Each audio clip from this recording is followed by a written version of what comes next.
So Sean O'Gorman back again from the Strong Life Project with some more information for you through Ellie Gear. So happy to be on board with the guys from Ellie Gear Australia to be able to deliver some of this education out to you guys.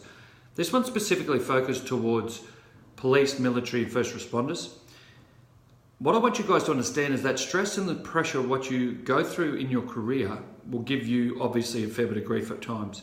We've all been through some very stressful situations where you've had to put yourself in danger, run towards the things that other people run away from to try and help other people in society, whether that's as a police officer, as a soldier, whether it's a fireman, AMBO, emergency doctor, all of these people that essentially put their lives and their stress and put themselves under immense pressure and often danger to help other members of society, and often thanklessly. But what I want you to understand is when you get really down and you feel really quite negative on your career, on the job that you're doing, and many of us do. When I was a police officer, one of the things that I used to love to look at was just how much cops love to whinge. We all love to whinge. We all love to look at what doesn't work, we look at the negatives, we look at the downside of what the career is. But there's a critical thing that I want you to use. I want you to remember why you chose the career you're in. I want you to look at yourself and ask yourself, why did I join the police? Why did I join the military? Why was I a first responder? Why did I choose to do any of those things? And it will be because you want to help people and make a difference. That's why 99% of people join these jobs.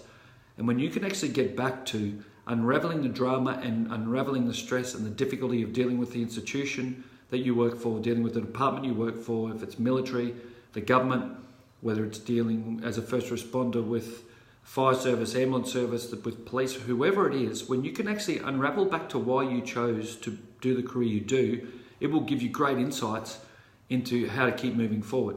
You chose the career you chose because you wanted to help people. You wanted to make a difference. You wanted to do something special for the community. Don't lose sight of that.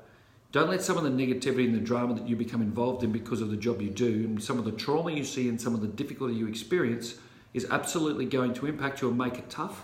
But don't lose sight of why you chose to do what you did. You chose to do the job you did because you were called to it to help other humans. Don't give that up. It's a huge part of who you are. It's a huge part of your identity.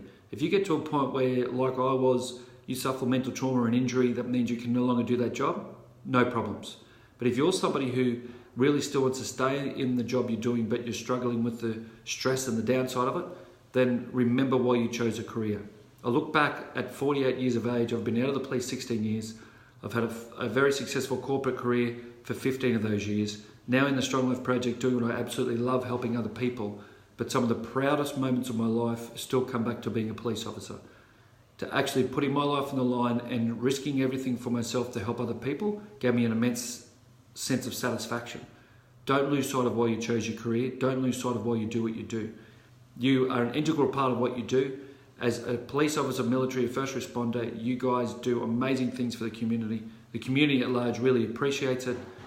People appreciate police, military and first responders even though they may not say it too often. Remember why you chose the career you chose and keep pushing hard. Stay safe.